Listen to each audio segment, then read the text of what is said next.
அகில பாரத இந்து மகாசபாவுடைய சார்பிலே வணக்கம். சகோதரர்களே, வேற எந்த மாநிலத்திலும் இப்படி இல்லை. தொடர்ந்து இந்துக்களை அவமானப்படுத்துறது கொஞ்சம் பேருக்கு வாடிக்கையான செயலா இருக்கு. கார்த்திகை மாசம் வந்தாலே மக்கள்லாம் விரத மாசம். இப்போ இல்ல, பண்டைய காலத்துல இருந்தே கார்த்திகை விரதம் இருக்கக்கூடிய நாள். இந்துக்களுடைய விரதம் சொன்னா 48 நாள், ஒரு மண்டலம். சபரிமலைக்கு மாலை போட்டு பக்தர்கள் இருக்கக்கூடிய அந்த தேதி, அந்த நேரங்கள். சபரிமலை ஒரு உயர்வான இடம்.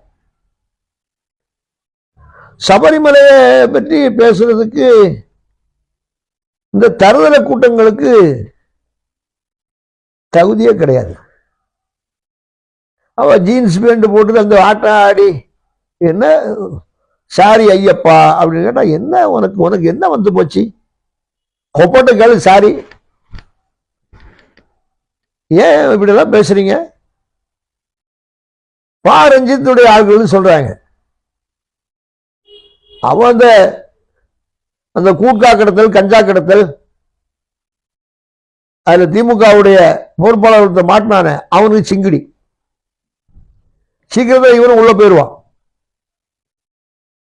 இவங்களுக்கெல்லாம் இது ஒரு பிழப்பு. இந்துக்களை பேசுறது, இந்துக்களை ஏசுறது இவங்களுக்கு ஒரு பிழப்பா இருக்கு. நமக்கு அது கேவலமா இருக்கு, மனசு கஷ்டமா. 2 நாளா எல்லாரும் கேட்டுட்டே இருக்காங்க, என்ன இப்படி பண்ணிட்டு இருக்காங்க, என்ன இப்படி பண்ணிட்டு இருக்காங்க. தமிழக அரசு பார்த்துக்கிட்டே இருக்காங்களே. தமிழக அரசு, அதனுடைய அறநிலைத்துறை அமைச்சர் சேகர் பாபு உண்மையிலேயே சபரிமலை போயிருக்காரு செய்தி வந்தது. அவர்கிட்ட கேட்டா தெரியும் என்ன பிரச்சனை அப்படின்ட்டு. நீங்களும் சேர்ந்தானே இருக்கீங்க, கேட்க வேண்டியதுன. அவன் தான் இசைப்பிரியாவா?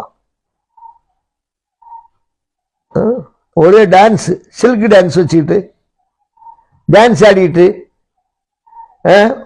ஒரு ஊர் ஊரா போய் டான்ஸ் ஆடக்கூடிய ஒரு கூட்டம். அது இந்துக்களை கேவலமா பேசுறது. கிறிஸ்தவ பொண்ணுக்கு இந்துக்களை பேசுறதுக்கு என்ன ரைட் இருக்கு? நீ யாரு எங்களை பற்றி பேசுறதுக்கு, ஐயப்பனை பற்றி பேசுறதுக்கு, சபரிமலையை பற்றி பேசுறதுக்கு, சபரிமலையினுடைய பாரம்பரியத்தை பற்றி பேசுறதுக்கு நீங்க யாரு? உங்களுக்கு யாரு அதிகாரம் கொடுத்தா? இயேசுநாதர் வாழ்வுங்க, இயேசுநாதரை பற்றி நல்லா பாட்டு பாடுறியே, அது உங்களுடைய மதம், உங்களுக்கு மதம் சார்ந்த விஷயம். நீங்க பாடுங்க, ஊருளுங்க, தொழுகை பண்ணுங்க, அங்க போடுங்க, குட்டியாரம் போடுங்க, எப்படி வேணாலும் பண்ணுங்க. அது உங்களுடைய மார்க்கம் சொல்லக்கூடிய வழி. முட்டைக்கால் போட்டு ஜெபம் பண்ணா எனக்கு முட்டு வலி கூடி சொல்லிட்டு சொல்ல முடியுமா? அது கிறிஸ்தவத்துல அப்படி இருக்கு. பாதிரிகளெல்லாம் பாவடை போடுறது தப்புன்னு சொல்ல முடியுமா? அது கிறிஸ்தவத்தினுடைய பாதிரி அப்படிதான் இருப்பாங்க. அது கிறிஸ்தவத்தினுடைய அது வரையறை, இப்படிதான் இருக்கணும் அப்படி சொல்லிட்டு. சோ நீங்க தேவையில்லாம ஒவ்வொரு மார்க்கத்துல ஒவ்வொரு வகையான, ஒவ்வொரு வழிபாட்டுல ஒவ்வொரு வகையான தன்மை இருக்கு. எனக்கு கிறிஸ்தவ மதத்தை பற்றி தெரியாது, நான் ஏன் அதுக்குள்ள நான் போனோம்? எனக்கு இஸ்லாம் மார்க்கத்தை பற்றி தெரியாது, அது ஏன் நான் போனோம்? நான் பைபிளைய குரானைய படிக்கல, நான் போக வேண்டிய தேவையில்லை. நான் பகவத்கீதை பற்றி சொல்லுவேன், இந்து மதத்தை பற்றி சொல்லுவேன், இந்து கோயிலை பற்றி சொல்லுவேன், இந்துக்களுடைய ஆச்சாரங்களை அனுஷ்டானங்களை பற்றி சொல்லுவேன். இவா யாரு? தேவையில்லாம ரஞ்சித்து அந்த குரூப் எல்லாம் சேர்ந்து ஏன் இந்த மாதிரி பண்றாங்க? இந்துக்களை அவமானப்படுத்துறாங்க, இந்துக்களை அசிங்கப்படுத்துறாங்க. ஐயப்பனை ரொம்ப ஒருமையில நான் ஜீன்ஸோட வரவா, ஜட்டியோட வரவா, இது என்ன கதை? என்ன கதை? நீ எந்தாலையும் போ, யாரு கூடாலையும் போ. ஏன் அதுக்கு ஐயப்பனை போட்டு கொடுக்குறீங்க சபரிமலைய? இது ஒரு பெரிய, இப்ப நிறைய பேர் சொல்றாங்க ஐயப்பன் கோயில் எங்கதான் இல்லை, திருச்சியில் இருக்குன்னாங்க, சென்னையில இருக்கு. நீ போய் சாமி கும்பிட்டு. நீ கிறிஸ்தவ பொண்ணுக்கு அது என்ன வேலை உனக்கு? நாங்க சாமிய மேல கை வச்சு கும்பிடுவோம், வயிற்றுல கை வச்சு கும்பிடுவோம், மூஞ்சில கை வச்சு கும்பிடுவோம், இப்படி கும்பிடுவோம், தோப்பு போடுவோம். இது எங்க கலாச்சாரம்? யாரு போகணுங்கிறது நாங்கெல்லாம் முடிவு பண்ணணும். நீ யாரு முடிவு பண்றது? நீ எந்த ஒரு மதத்தை சேர்ந்தவ? இந்த பாரத கலாச்சாரத்தை சேர்ந்தவா கிறிஸ்தவ மதம். வெளிநாட்டில் வெள்ளக்காரன் கொண்டு வந்த அந்த மதம் அது. வெள்ளக்காரனுக்கு குஞ்சிரி எடுப்பு. உனக்கே இவ்வளவு துடுப்பு இருக்குன்னா, இந்த மண்ணில் பூர்வக்குடி மக்கள் நாங்க, இந்த மண்ணுக்கு சொந்தக்காரன் நாங்க, எங்களுடைய கலாச்சாரத்தை எங்களுடைய கடவுள் வழக்கத்தை கிண்டல் பண்றதுக்கு உனக்கு எந்த அதிகாரம் இருக்கு? யாரு பண்ண முடியும்? கேவலப்பட்டு போயிடாதுங்க. நாங்களாம் பைபிளுக்குள்ளேயோ உங்க இயேசுநாதருடைய சமாச்சாரத்துக்குள்ளேயோ அதெல்லாம் நாங்க வரல, அதுக்கெல்லாம் நாங்க போகல. போனா சந்தி சிரிச்சிடும். அது உங்களுடைய மார்க்கம், நீங்க கும்பிடுங்க, அதெல்லாம் ஒன்றும் பெரிய பிரச்சனை இல்லை, உங்களுடைய வழிபாடு அது. ஆனா எங்களுடைய வழிபாட, எங்களுடைய உரிமையை குறைத்து மதிப்பிடுவதற்கு உங்களுக்கு தகுதி இல்லை. நீ தாடிக்காரன் பேத்தியா இருந்தா என்ன, எவனுக்கு பேத்தியா இருந்தா எங்களுக்கு என்ன? தாடிக்காரன் எங்களுக்கு மண்ணு. அவன் தமிழர்கள் விளங்காதவன்னு சொல்லிட்டு போறான், தமிழ் காட்டுமிராண்டி மொழியில் பேசிட்டு போறான். அவன் எல்லாம் ஒரு மனுஷன். நீங்க தாடிக்காரனுக்கு பேத்தியா இருந்துட்டு போங்க. அவரு இயேசுநாதன் கிறிஸ்தவத்தையும் மோசமா பேசியிருக்காரு, இஸ்லாத்தையும் மோசமா பேசியிருக்காரு. அதெல்லாம் உங்களுக்கு தெரியாது. அவர் இந்துக்களை பேசுறது மட்டும் பார்த்துட்டு நீங்க ஓடி வந்து கட்சி பிடிச்சிங்கன்னு சொல்றீங்க. இதெல்லாம் தவறு. சோ மிகப்பெரிய தொடர் குற்றத்தில் ஈடுபட்டு இருக்கீங்க. இந்துக்களை அவமானப்படுத்தக்கூடிய செயலை இந்த திமுக அரசு உடனே தடுத்து நிறுத்தணும். அந்த பாடகி ரஞ்சித்துடைய ஆளு, அவரை பிடிச்சி உள்ள போடுங்க. யார் யாரெல்லாமோ பிடிச்சி உள்ள போடுறீங்க.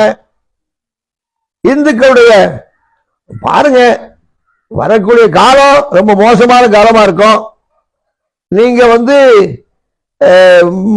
மற்றவர் சொன்ன மாதிரி டிஆர் பாலு சொன்ன மாதிரி, டிஆர் பாலு தானே ஒரு ஆள் சொன்னாரு, நான் அந்த கோயிலை இடிச்சேன், இந்த கோயிலை இடிச்சேன், சரஸ்வதி கோயிலை இடிச்சேன், லட்சுமி கோயிலை இடிச்சேன், பார்வதி கோயிலை இடிச்சேன், ஓட்டு வாங்குறது எப்படின்னு எங்களுக்கு தெரியும் அப்படின்னு சொன்னாரு. அது மாதிரி நினைக்காதுங்க. காலம் மாறி போயிட்டே இருக்கு, சூழ்நிலை மாறி போயிட்டே இருக்கு. இந்துக்களுடைய ஆன்மீகத்தை, இந்துக்களுடைய நம்பிக்கையை கொச்சைப்படுத்தக்கூடிய செயலை திமுக ஆதரிக்கும் முன்னால் 2026 திமுக சுத்தமா திமுகவுடைய கூடாரம் காலி ஆயிரும். ஏன்னா இந்துக்கள் எப்பவும் பொறுமையா இருக்க மாட்டாங்க. இந்துக்கள் அமைதியான ஆளுகள், நல்ல ஆளுகள் தான், ஆனா எப்பவும் பொறுமையா இருக்க மாட்டாங்க.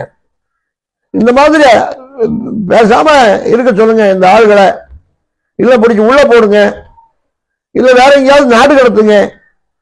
தேவையில்லாம ஜீன்ஸ் பேண்ட் போட்டு ஐயப்பா வாரியா நம்ம 2 பேரும் போவோமான்னு கேட்டா, அவரு பாவம் போல அங்க உட்கார்ந்து இருக்காரு. நீ அவருக்கு தொந்தரவு கொடுத்துட்டு இருந்தீங்கன்னா, இந்த தொந்தரவு வேண்டாம் அந்த மலையில போய் உட்கார்ந்து இருக்கிறாரு. ஒன்று மாதிரி கூத்தடிச்சுட்டு யாராவது வந்துடப்படாட்டு அநியாயம் பிடிச்சவங்க, அசிங்கம் பிடிச்சவங்க. சோ இந்துக்களை கொச்சைப்படுத்தக்கூடிய செயலை அந்த பாடகி இசைவாணிய வாணினாலே அவள் சரஸ்வதிக்கு பேரு, அதெல்லாம் வைக்கப்பட இசை பொறுக்கி, இசையே கிடையாது. அவன் ஆடக்கூடிய ஆக்டர் இசையா, அது ஒரு குத்தாட்டம். சிறுக்கு சுமிதாவோட மோசமா ஆடிட்டு இருக்காங்க. அவன் எல்லாம் ஐயப்பனையோ கோயிலையோ கிண்டல் பண்ணக்கூடிய லெவல்ல ஒன்றும் எங்களுடைய மதம் இல்லை. அவர்கள் மேல தமிழக அரசு நடவடிக்கை எடுக்க வேண்டும் என்று அகில பாரத இந்து மகா சபா கோரிக்கை வைக்கிறது. இந்துக்கள் உஷாராக இருக்கணும். வரக்கூடிய காலகட்டம் சோதனையான காலகட்டமா இருக்கணும். மீண்டும் மீண்டும் கழுவி தொழில வச்ச மோனே தெரேசா, இந்துக்கள் தொடர்ந்து அவமானப்படுவீங்க. ஆகையினால இந்துக்கள் உஷாரா இருக்கணும், உற்சாகமா இருக்கணும், கவனமா இருக்கணும், புத்திசாலித்தனமா செயல்படணும். திமுகவில் இருக்கக்கூடிய இந்துக்கள் திமுகவுடைய தலைமைக்கு இதை சொல்லணும். ஒவ்வொரு கட்சியில இருக்கக்கூடிய இந்துக்களும் அந்த கட்சியினுடைய தலைமைக்கு சொல்லணும். ஒரு ஆள் கூட நீ இப்படி தப்பு பண்ணிட்டியம்மா, இது தப்பாச்சே அப்படி எந்த கட்சியும் சொல்லல. அப்ப இந்துக்கள் அனாதையா, அரசியல் அனாதையா? நத்திங். ஆகையால இப்படிப்பட்ட ஒரு சூழ்நிலையை உண்மையிலேயே தவிர்க்க வேண்டும். இதில் இந்துக்கள் அதற்கு தகுந்த பாடம் கொடுப்பதற்கு தயாராகி விடுவார்கள் என்று இந்து மகா சபா சொல்லிக் கொள்கிறது.